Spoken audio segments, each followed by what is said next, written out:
And welcome back to another CBB Talk with your boy, Bill Dickinson. This has got to be one of the latest episodes. It's almost 8 o'clock here at the time of the recording.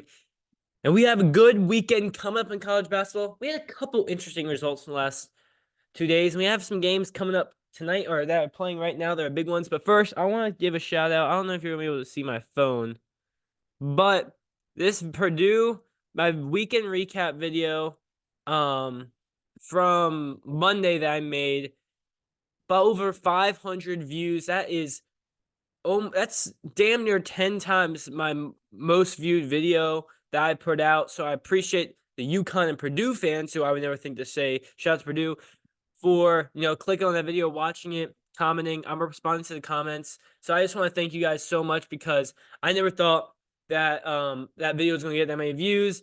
It did.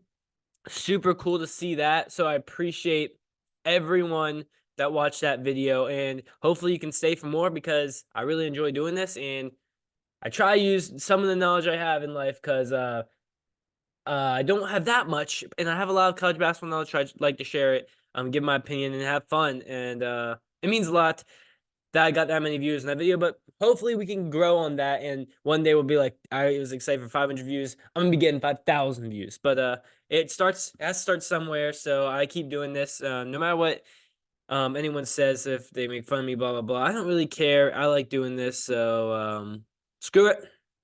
And then I got some comments about cursing. I don't care, man. It's my fucking channel. I'm gonna curse if I want. Because guess what? I that's the way I express myself. And try to get my point across. I will definitely do that with no regrets. No regrets. So finally, let's get into some ball talk, because we had a couple ranked teams fall over the last 3 days. Wednesday was a big day. Yesterday was kind of weak, but we had some interesting results. Wednesday, the big game was Auburn, Alabama. Auburn takes down Bama in a foul showdown, a very long game. There was over 60 fouls called. Jalen Williams, maybe he gets drafted by the Thunder so they can have three of them, had 26 in this one. Had a monster windmill in that first half. That, the Jungle, man, is just one of the best atmospheres in college basketball. We saw that. They were rocking. John A. Broome was a beast. And Auburn picks up 2 quad one wins in their last 2 games. I moved Auburn up to number 13 in the nation now. And I dropped Alabama to 19th. I still think these are 2 of the best teams in the SEC. But Auburn came out, got their revenge at home. They're a very good, deep team. Bruce Pearl's done amazing jobs with this team once again. He's just one of the best coaches in college basketball. Not too worried about Bama, but they cannot handle the size of John A. Broome. Jalen Williams gave him problems. Aiden Holloway gave him problems there. KD Johnson, always an electric player. Auburn is a very good team, and they're starting to get big wins. We can see if they can do this on the road. Is a big challenge for Auburn. But I really like this Tigers squad. And Bama, I'm not too worried about Bama. Yeah, I don't think their defense is amazing. But Mark Sears is a real SEC Player of the Year candidate there. And that's going to be a really tough race. It's going to be connects, but I think you can have Mark Sears up there, Antonio Reeves, John A. Broome will probably be that top 4. And when I do my end of the year awards, that top 3 is what I go off, and one of those players isn't going to make it, which is going to be tough. But good win for the Tigers there, and they take down their rival, the split the season series. Maybe we'll see that matchup in the conference tournament on a neutral court to decide the real winner of Alabama. Michigan upsets Wisconsin at home, 72-68. AJ Storr had 20, but it wasn't enough. Wisconsin's now dropped not 1, not 2, but 3 games in a row. They've kind of come down to earth now. They're multiple games back Purdue. That's their 4th conference loss. I dropped Wisconsin down to 16th in the nation.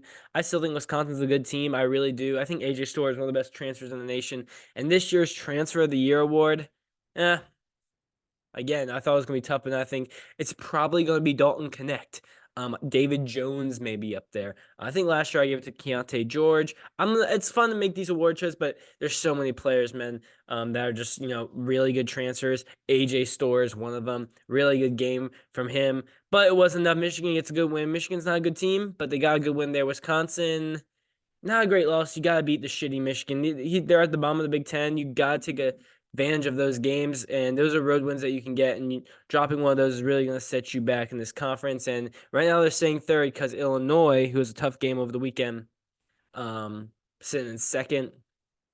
Providence, I believe, dropped their second or maybe third game in a row in overtime to a good Providence roster here. They're starting to put it all together. This was one of the best games of the year there. The big Adoro, 32-12. Dev Carter hits the game tying shot in regulation from a fucking 40 feet, dude. That's an insane shot. I can't pull it up, but if you haven't seen it yet, Dev Carter just picks up this ball pretty much from half court, the logo, just chucks it, absolute splashes it to tie the game with like 10 seconds left.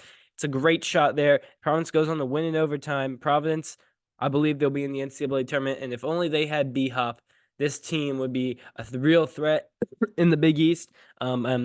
Maybe Creighton isn't that good. I dropped them out of my top 25. The team I put in, Virginia. Virginia's in, Providence out. Northwestern beat Nebraska. Boo Booey plays big time games at home.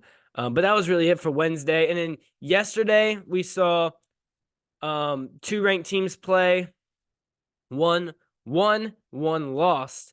The winner was Arizona, a triple overtime win against Utah. Very good game. Caleb Love had 20, inefficient 20, but 20 nonetheless. Pele Larson, the real player of the game there, 27, 7, and 8 career game. Did that take 3 overtimes?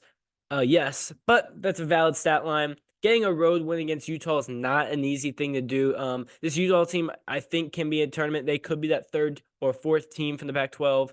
I expect the Pac-12 to be a 3-big league with it being Arizona, Colorado, and Washington State, but maybe it can be Utah or over Washington State. But a good one for the Cats. They've proven they're the best team in the Pac-12. I got Arizona up to 14th in the nation. They had a really good non-con that set them up, and they've been up and down in Pac-12 play. But a road win is not easy to do in college basketball, and we see a lot of teams drop them to teams that they're superior than. And Arizona, it took 3 overtimes, but they got the job done. The team that didn't get the job done was FAU. They dropped their 5th game of the year, I believe the 3rd game in the conference. Oh, no, their 2nd game in conference, sorry.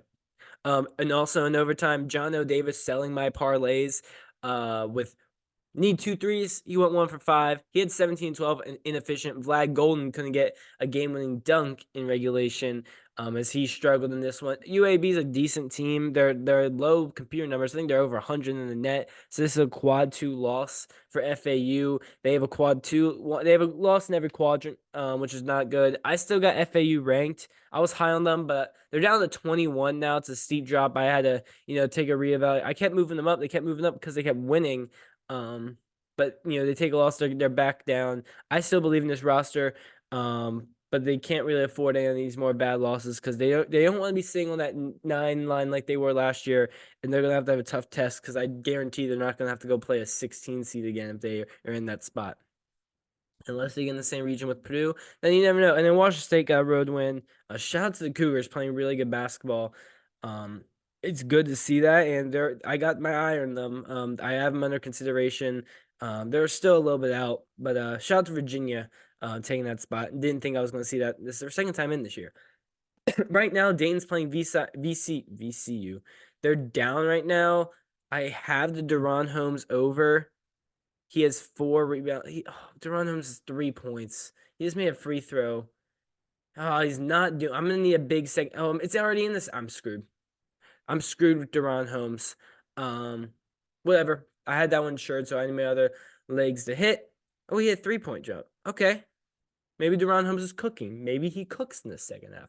And then San Diego State's on the road against Nevada. Nevada got a good win over Utah State earlier this week. Now they got to go play a home game against a tough Aztecs team. If they get this win, Nevada could just be in my rankings here. I got 2 Mountain West teams ranked: San Diego State, New Mexico. Considering Utah and Colorado State, or Utah State and Colorado State, but Nevada, they're looking like they could be a tournament team. They took a little back step a couple weeks ago. They're getting back to that level where they were at.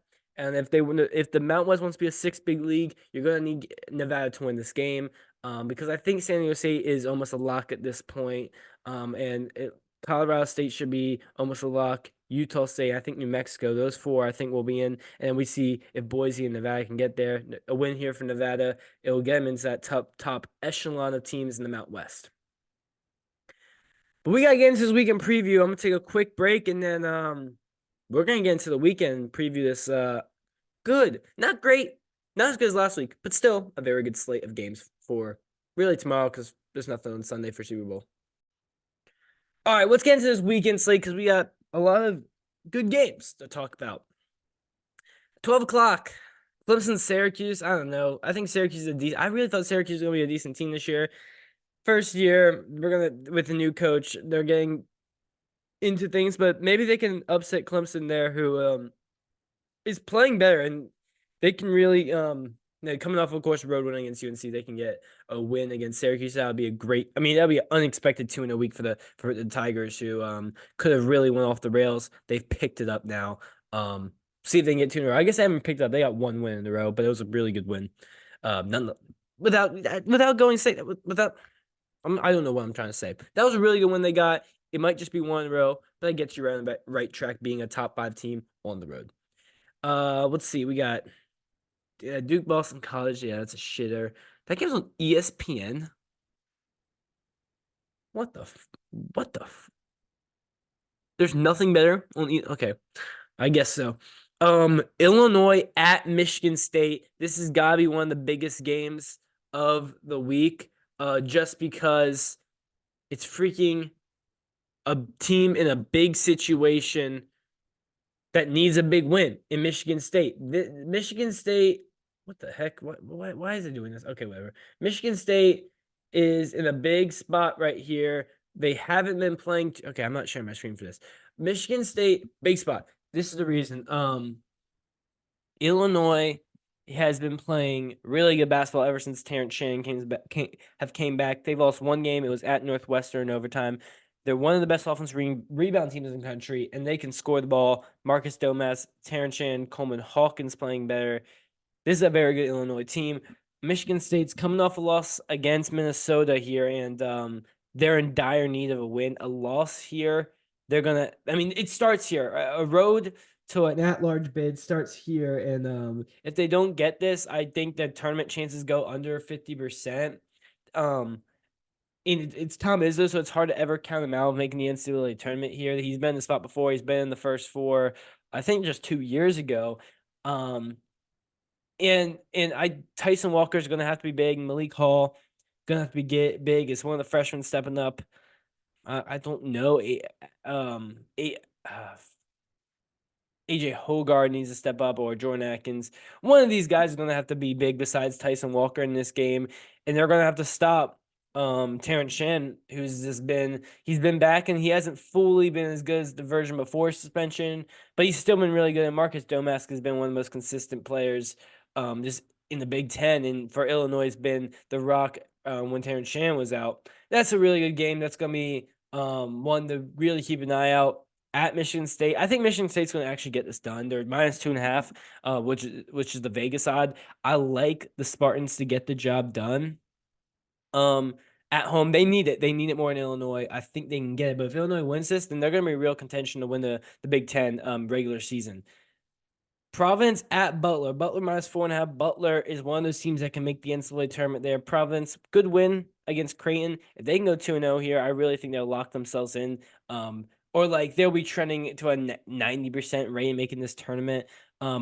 They went through a rough patch once B-Hop went out, but ever since he's been better. And Butler, on the other hand, has been up and down all year, but they've been playing better of recent. And many people think they can be an NCAA tournament team. And they're kind of in that 4 through 7 group of the Big East there, which I think Big East might be a 5-bid league this year, and they could sneak into one of those 5 teams. TCU's held in the Hilton Magic to play Iowa State. That's not an easy one for TCU. This is their first game of the week. I still got TCU ranked because I'm a big fan of the Horned Frogs. I really like this roster, but I don't expect them to win this game. Yes, they get more time off against Iowa State, but no one wins in Hilton. It's one of the best home court advantages in the NCAA. And Iowa State's a really good team, really good defensive team there. Gilbert, Lipsey, Milanovic. These are all really good players here.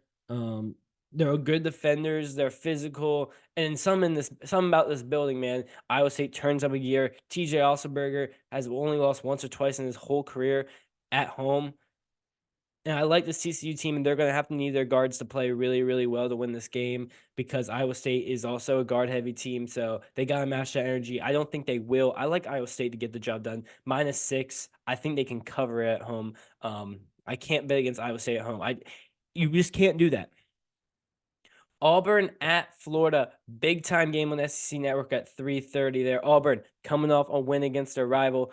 Florida's a good team, man. They don't have a loss outside the first quadrant. And they've won some good games. They got a road win against Kentucky. They're a good team. They're led by their guards as well. Auburn's a bigger physical team, and they're favorites on the road here. Tough environment to go in. Going to the Swamp, not an easy place. Can Auburn get this win? I think they can. But I think coming off an emotional game like that, you just beat your rivals. Can you bounce back? And you get 4 days to do that. I think Bruce Pearl is a coach where he gets riled up, but he's really good at calming his players and resetting the moment. I think he can do that, but I like Florida actually going in here and getting the upset at home, big game to boost your tournament chances. Florida's a hardcore bubble team right now. I think they'll stay on that for the rest of the season, but this is a win that can really boost their resume here. A win over a top 15 team, top 5 net team, top 5, really good computer number team. In Auburn, I like the Gators here. Will Clayton, really good shooter. I like Florida. I do like Florida. That once they won at Kentucky, I knew they were legit. They played Kentucky hard that first time. I like them here. Speaking about Kentucky, we have a great game in our hands. The Kentucky Wildcats hosting the Zags. Hosting the Zags at 4. We get a non-conference game this late into the season. That's what you want. Do I wish these two teams were better? Yeah, I do. I really do wish these teams were better. But look, beggars can't be choosers. That's a saying. Don't really know what that means, if I'm being completely honest. But that's a saying. It's a saying nonetheless. The Bulldogs coming in here without a quad one win, without really a tournament resume, and this is your chance to get one at Kentucky here. Kentucky, of course, they have one of the best offenses in the country. They have the most games scoring 90+ points out of any Division I team. But they give up a lot of points here. They're in the mid 100s in defensive rating, which is really bad. And Gonzaga's a team where they're not as good as offensively as they usually are. Do they have a guy? I think Antoine Watson's a very, very good player. But now you have to go into Rupp, into Lexington, into Big Blue Nation, and get your first quad one win. I don't see it. -4. I like that line for Kentucky. I would take it. Rob Dillingham has been the best 6-man in all of the country. Reed Shepard, super consistent. Antonio Reeves is the leader of that team. And we're going to see someone else step up. DJ Wagner coming back would be huge. Justin Edwards has been, he's been I'm being honest. He's been But I mean, Kentucky's a more talented team. They're the better team at home, need a win. I think they'll get it. But if the Zags can pull off this, then we can start having conversations about Gonzaga being an at-large team. If they lose this game, they got almost no chance of being at-large team. They would have to win out and maybe lose by like 1 or 2 in the WCC championship to St. Mary's. Or they're gonna have to win out if they lose this game. And I think they will. And we can talk about that on Monday if Gonzaga loses. What I think they need to do. I'm guessing my opinion won't change. But if they win, we can have a conversation about Gonzaga and maybe a bigger conversation about Kentucky, because that would be concerning, losing a home game to the Zags. The Zags are going to have to score, and that's not too hard on Kentucky, so I think they can do it. Houston's on the road at Cincinnati. Cincinnati, a bubble team, but we've seen a lot of teams in the Houston scenario going to lose to a tournament level team on the road that's unranked as a top 10 team. That's happened now a bunch of times this year. Houston's in that scenario. Houston's just a better team, man. They're going to beat Cincinnati. I don't think Cincinnati's a tournament team necessarily. They got really good players. They've had some really good wins this year. But Houston's just a different level. Jamal Shebb, Juwan Roberts is a very good player. LJ Crier's been the leading scorer for this team. But obviously, I think Jamal Shedd's probably the best player on this team. I mean, what Houston does defensively is like Virginia. They're going to suffocate you. They're going to make it very hard for you to score, and you're going to have to shoot lights out like Kansas did to beat you. I don't see Cincinnati doing that. I like Houston to get a road win. I really do. Um, Watch out for UNC on the road at Miami. Well, Miami did score 39 points early this week, so maybe don't watch out. But Carolina's coming off loss. Now they got to go on the road against. I will still say Miami's a respectable team. I don't think they'll be a tournament team this year, but they're respectable. And it's a tough spot for Carolina. I think they'll be able to get this win. But I'm not going to be too shocked they lose here. They need RJ Davis to start playing better. He's struggled these last couple games. Baycott's been playing better, but now RJ's fallen off. And we saw at their best, Carolina was starving with RJ Davis being the guy. Did I say RJ Barrett ever? Sorry, I had RJ Barrett in my mind because I have him in one of my parlays, so I was thinking of him. So if I said, I don't think I did, but I feel like I was thinking RJ Barrett. But RJ Davis. Shout out to RJ Barrett, though. Go off. King in Toronto. I low-key forgot he was in Toronto. I kind of did. I was like searching on RJ. I was like, holy shit! I totally forgot he got traded for OG. Sorry, random NBA talk. This is not the place for it. Washington State at Oregon, a big matchup in the Pac-12 here. Oregon's in second place, one game back the Pac-12 of Arizona, but Washington State trending in the right direction. Got a nice win last night against Oregon State. Now they're back on the road. If they can sweep Oregon, sweep the state of Oregon, I guess, this week would be huge. It's a tough spot to go in and play in Eugene against the Ducks on the road. Not easy, but Washington State, if you're a tournament team, you can get this job done. You're 3-point underdogs. I don't really know what a prediction would be like. I think Oregon's probably going to win this game, but I don't know. If Washington State's legit, they'll win this game, and then we can talk about them being ranked. But shout out to the Cougars. They've done a great job over there. The game of the day tomorrow or today, if you're watching this, I don't know. Baylor at Kansas. Baylor's only won one time ever in Allen Fieldhouse. Scott Drew, and that was in 2020. Scott Drew has lost almost the same amount of games as Bill Self has in Allen Fieldhouse. Kansas has owned Baylor in this building. I believe it will continue. We got 6.5-point spread here. Kansas hasn't lost 2 straight road games, but they win games at home. Allen Fieldhouse is a place where you're going to have to play perfect. You're going to have to work against refs. It's a fact. Kansas gets a lot of calls at home.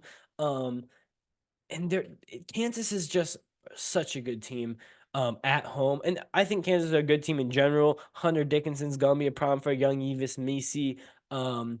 Jacoby Walter's going to have to, match up with Kevin McCullough. I don't like that for him. Ray J. Dennis is going to have to, outduel Dewan Harris as a point guard, which Dewan Harris is a good player. I don't think he's great. I think Ray J is a better player, but, Dewan Harris is such a crafty veteran that he's going to be able to get steals and go off the crowd. I think it will be a really tight game. I think Kansas just pulls it out. I do not know about the number, but the Jayhawks at home, you can't go against them. But if Baylor, I think Baylor's underrated. I moved Baylor up to 15. And Kansas at 7. If they win, those teams might just switch places. I was down on Baylor, but they've won 3 in a row. If they can get a road win at Kansas, then that proves like they're quite legit. Drake at Bradley's an interesting mid-major game. Just throwing that out there. St. John's at Marquette. Marquette, I got 5th in the nation now. Shout out to the Golden Eagles and Shaka Smart's team for, getting back to where they were supposed to be this preseason.